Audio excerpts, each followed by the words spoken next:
World of Warcraft game director Ian Hazzikostas gave a wonderful Shadowlands interview to these two lovely French people. Problem is that the interview was going for an hour on Twitch, and more than half of it was filled with relatively stupid giggles of a French girl and her inability to pronounce allied races. So I've picked all of that stuff out, cut it all out, and left only the good bits to show you in this video.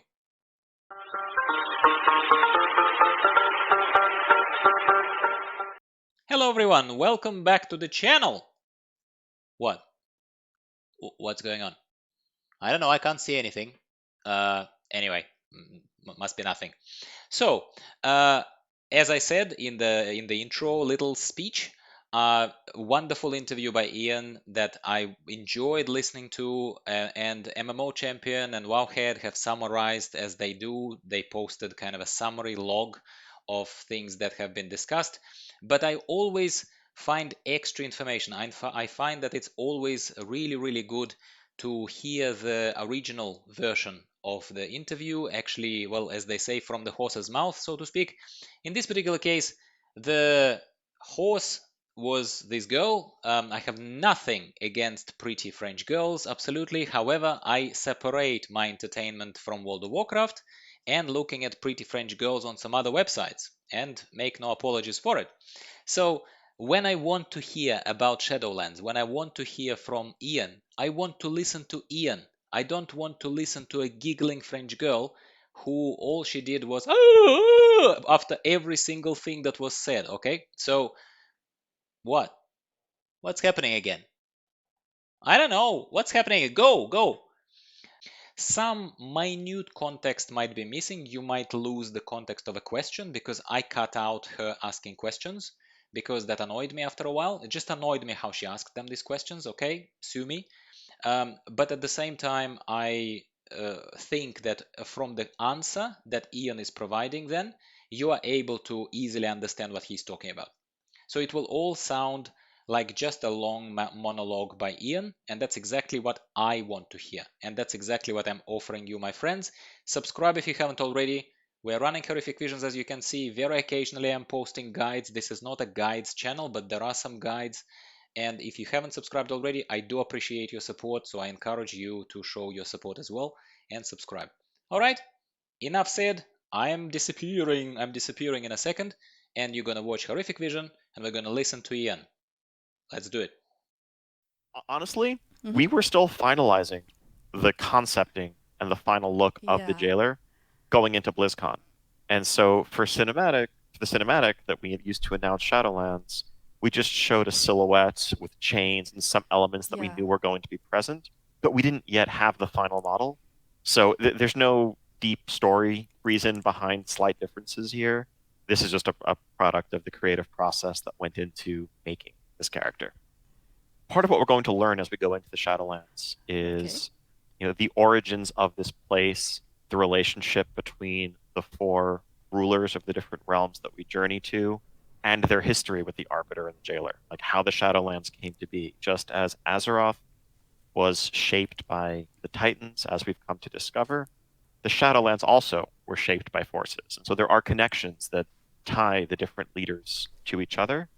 And that's part of this whole new story and this whole universe that we're going to explore. So I'm not going to provide any spoilers or specific answers, Okay. and that's not genuinely, I'm not confirming that there's a connection, but for sure there are parallels between the Titan pantheon that rules over our plane of existence and that we've seen in Azeroth, and sort of the pantheon of death that has ruled over the Shadowlands. There are parallels there that are going to be fun to explore, but no specific answers. That's one of those that you're going to have to play through the game to see yourself. We'll have more information with all the details as pre-patch gets closer, but I can say that our current plan is focusing on telling the story of what happened to all of these undead that had been controlled by the Helm of the Lich King. Yeah. And as soon as that helm was broken, they're now rampaging across the area. And so our main focus of the pre-patch experience is going to be around Northrend and Icecrown in particular, as the forces of Azeroth, both Alliance and Horde, need to fight their way to the center of where all of this has happened to find some way to, save our world, figure out what's going on in the Shadowlands.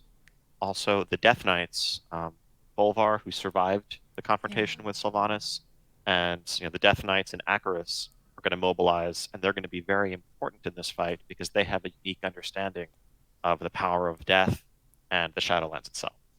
So it's the general idea is a few one-time story moments. There are definitely some loose ends to resolve. For example, some might be wondering what's going on with Nathanos ever Yeah. since Sylvanas fled. There are definitely some people who are hunting for Nathanos and want revenge. So that may be something we see as part of the pre-patch experience. And then there'll be replayable outdoor content just to, help people who are coming back get geared up, get into the, mindset of dealing with death, the undead, and eventually the journey into the Shadowlands that's going to happen when Shadowlands launches. Who knows what we can expect from Sylvanas, right? She's Yeah. always been one to think for herself and make decisions cleverly for herself.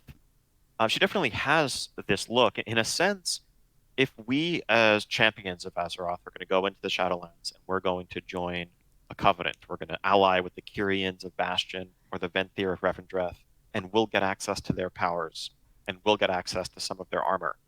Well, Sylvanas has basically joined this fifth Maw Covenant, and she did that a little while ago.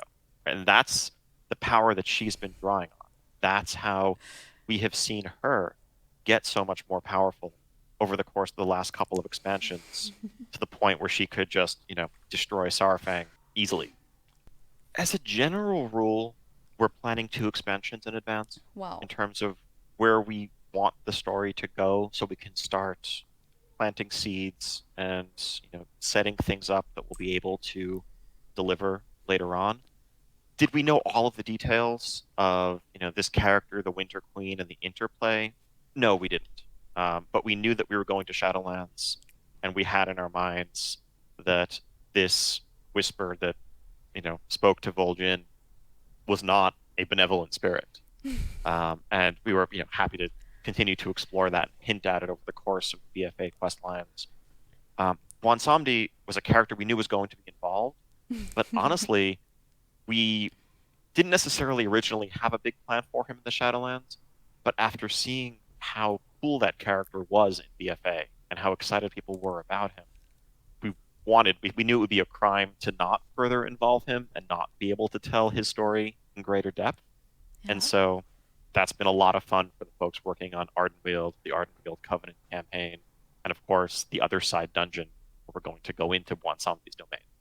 That's one of the problems of data mining. It's not always exactly clear what part of the content you're looking at. Yeah. I think there was a data mine scenario or steps for a scenario involving Tyrande.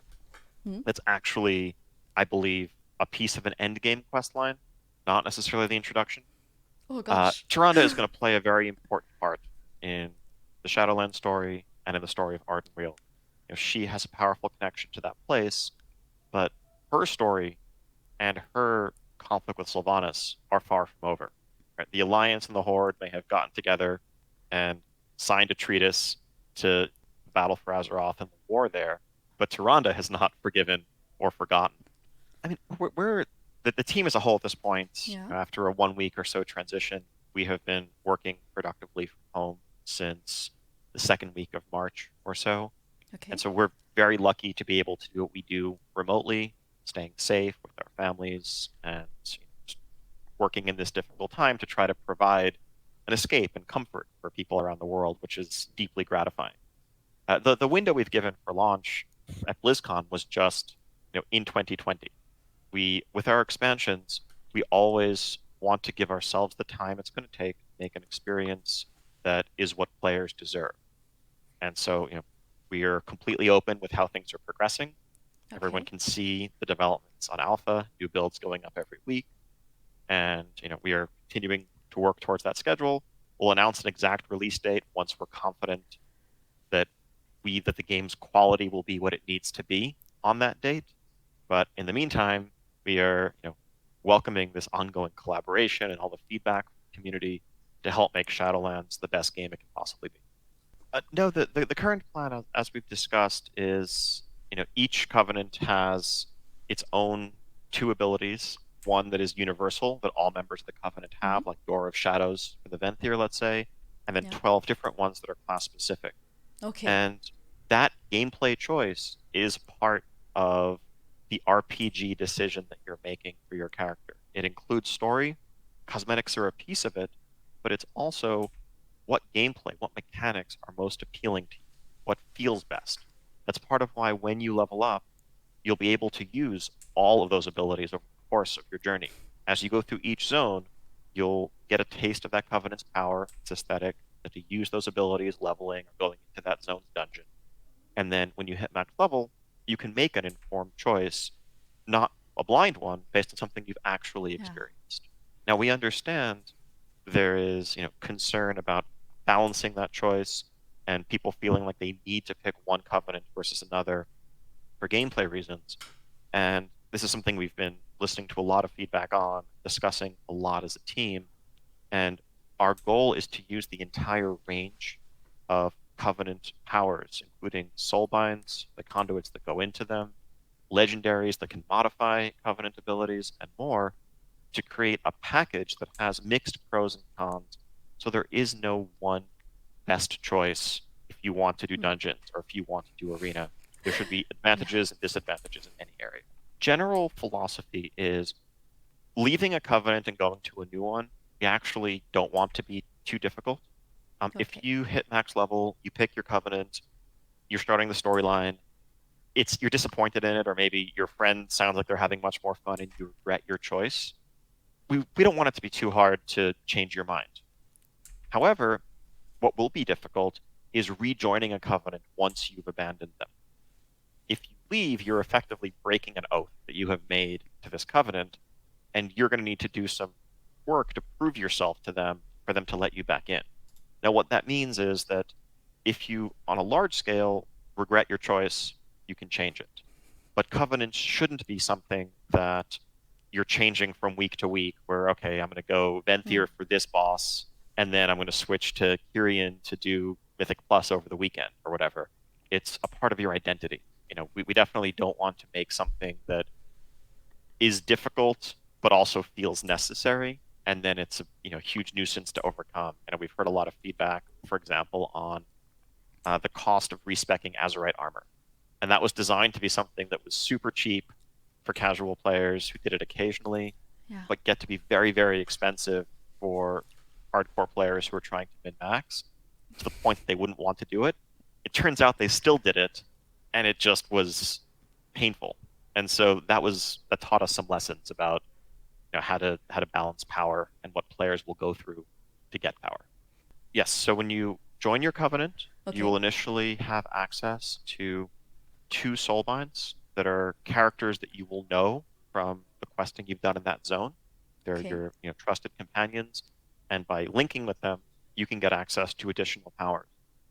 You'll be able to unlock a third soulbind by doing your Covenant campaign questline that opens up at max level.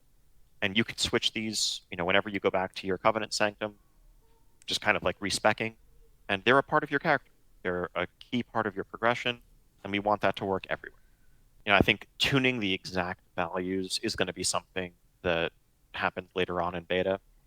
My guess would be something like one every few weeks, 2 to 3 weeks, Yeah. let's say. I mean, it's similar in some ways to the rate at which you could acquire legendaries in Legion if you were playing actively, Yeah. but with much more control.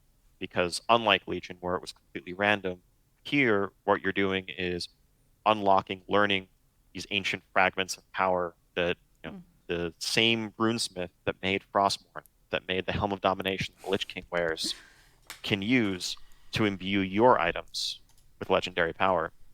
And so, it's something that you can work towards as you make different legendaries to suit different situations.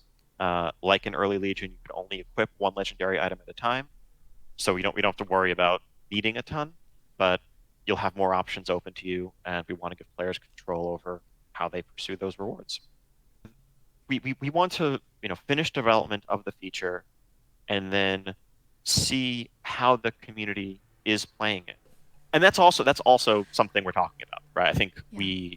we understand that while for the rewards side of it, we can't let you do 20 Torghast runs a day and get rewards for all of them. Otherwise, the rewards will have to be either made weaker or it's going to dominate all other types of content.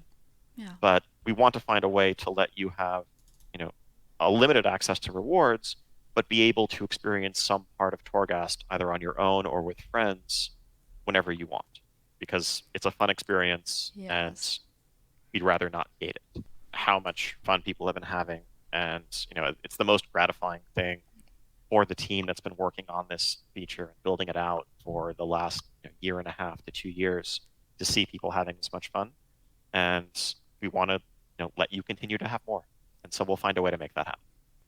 Yes, the Horde one should be available on alpha within the next few weeks, maybe 2 or 3 weeks.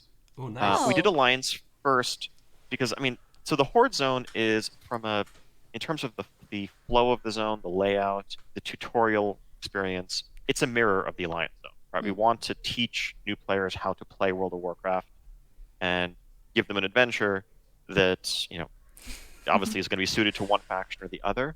We wanted to focus on one side first, fix bugs, make improvements based on feedback, and then copy that over and change it to provide the Horde their experience, rather than doing both of them and then having to fix every bug or every problem twice. So Horde will be available soon. Layering is a system that we've used in Classic specifically because of the way the world in Classic is built, where we need to make copies of the entire world. The system that we have used to manage high population and crowding in specific areas since the launch of Legion is what we have called sharding, where we can Okay. have multiple copies of a specific zone.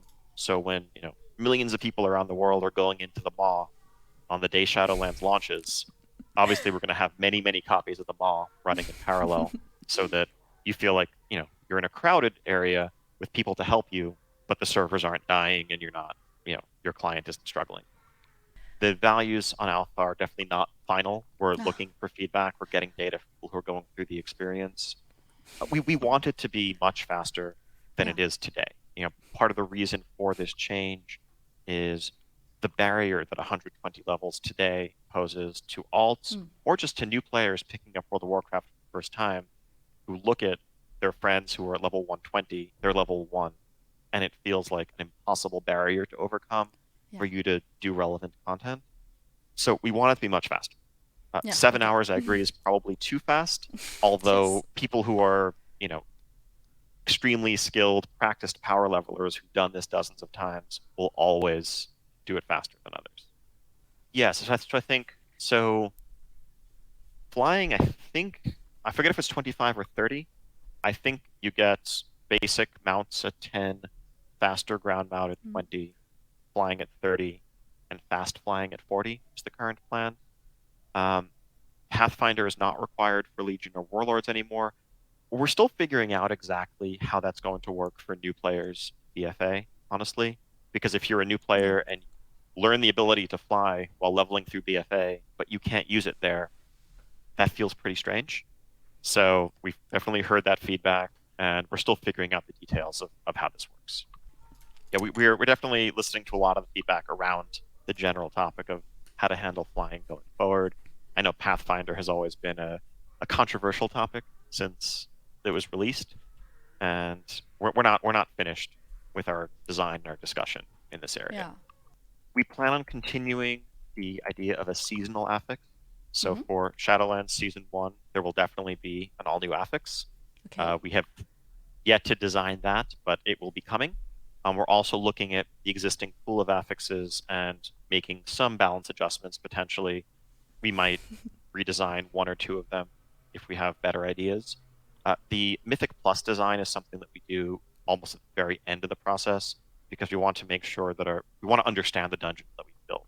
Right? We want all 8 dungeons playable in Mythic difficulty, so that we can understand what mechanics we're layering on top of that. Because I think if we design the affixes separate from the dungeons themselves, we can easily create frustrating situations that actually aren't making the experience more fun. we have a bunch of different armor sets in terms of the different aesthetics. Each covenant has its own armor set. There's an awesome raid set from Castle Nathria alongside regular dungeon and quest gear.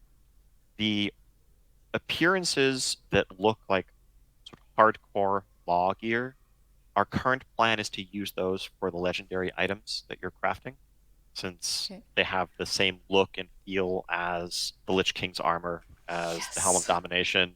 And so that's who's making these legendary items for you, so that's what they should look like. It's so cool.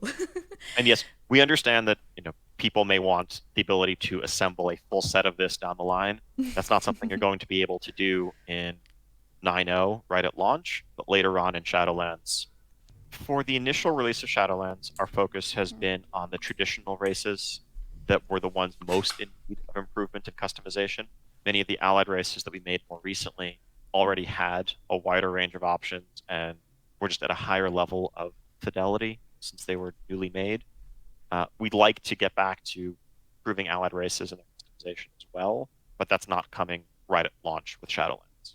I think character customization is something that we see as an ongoing project, never going to be over. We always want to give you more options, more choice, the ability to express yourself with your character in the game. This is the path we're taking right now. But we've heard a lot of feedback from people like those in chat who are strongly disagreeing, who miss class sets. And so while right now the focus is Covenant armor from the raid that looks like it came from Castle Nathria, later on in Shadowlands, we do want to explore a return to class-themed sets. So I would caution, many words of caution about what you're currently seeing on fan sites. It's possible to take any textures and assets and apply them to any of the models, and that's what we're seeing done. But just because it's possible to apply a texture to a model does not mean that's something that's going to be available in-game. I can confirm there are no plans for blue-eyed Blood Elves, because that eye color does not make sense for Blood Elves as they have evolved. So take what you see in data mining with a grain of salt. We will have the actual character customization options available in the alpha client in the coming weeks, and you can see how that works then. So yes, PvP vendors are coming back. We'll have Conquest and Honor as currencies for both rated and unrated play. We're excited to have a solution that fits into our broader itemization system. We don't have any new battlegrounds planned for Shadowlands at launch. I think it's likely we will have an arena map that's set in the Shadowlands that uses some of our new architecture and environments. Battlegrounds are, it's the kind of thing that we can add and have added in the past in patches. So that's not our immediate focus as we move into Shadowlands. But it's something we always want to keep expanding that space. Battlegrounds are tremendously popular, and we want to keep variety in that area, but not right now. There's a long-standing philosophy there that really goes back 10 years now to when these things first started to become account-wide, which is that very high-end PvP accomplishments are a reflection of what you have accomplished on that particular class, that you have tremendous skill as a mage, and you got Gladiator and a mage. You earned this. And that's a philosophy we've carried forward. That's why it works that way. It's something that we probably should revisit. I'm not promising a change, but it's something that we haven't discussed seriously in a little while. And we as a development team should go back and ask ourselves whether that still makes sense, whether it's accomplishing the purposes that we intend for it to accomplish, given that mythic rating rewards and such don't follow those same restrictions, and those also reflect major accomplishment and skill at a particular class. We will have more formal things to announce in alpha through blogs as the game gets to that point, as the level cap goes up to 60. But just to give a broad overview of what we're thinking, we're still going to have world quests. We are getting rid of emissary quests as they're currently structured. Instead, there's going to be a system called calling, driven through your covenant, that gives you different world objectives that are hopefully more varied than just do 3 world quests or do 4 world quests. I think we've learned from a lot of the different structures that we've seen in Nazjatar, Mechagon, Visions of N'Zoth more recently. We're trying to mix things up a little bit so it's not quite as formulaic. You'll of course have an epic Covenant campaign that's going to be a quest line that spans multiple weeks that unlocks more Covenant, another Covenant soulbind, as well as telling the in-depth story of your own Covenant. You will have progression in the Maw, in Torghast, and elsewhere. Leveling up your Covenant Sanctum is also going to be something that's a long-term goal for you, as you are restoring the power of the Sanctum that has dwindled a little bit since the calamity that's befallen the Shadowlands. You'll be getting anima from around the world, bringing that back through a wide variety of activities. You'll be delving into the Maw to rescue souls from either the outdoor Maw or from Torghast itself, and bring those souls back to their rightful place in your Covenant. Because normally, lore-wise, if the Machine of Death were functioning correctly, these souls would have come into the Shadowlands, passed before the Arbiter, and gone off to Ardenweald, gone off to Bastion, or to the appropriate realm. But instead, for the last couple of years or so, they've all been pouring directly into the Maw. And so, by recovering them, we can help restore the powers of our Covenant. And then, of course, we have raids, dungeons, PvP. In terms of the player experience, when Shadowlands comes out, your initial experience will take you into the Maw. That's the first place that you enter, kind of like Tanan Jungle or the Broken Shore, as you're leading this assault on the forces of the Jailer to try to find out what's going on, try to find a way to stop it. After you escape and make your way to Oribos, over the course of leveling up, you will go back into the Maw 1 or 2 more times for key plot points, rescuing souls of particular importance.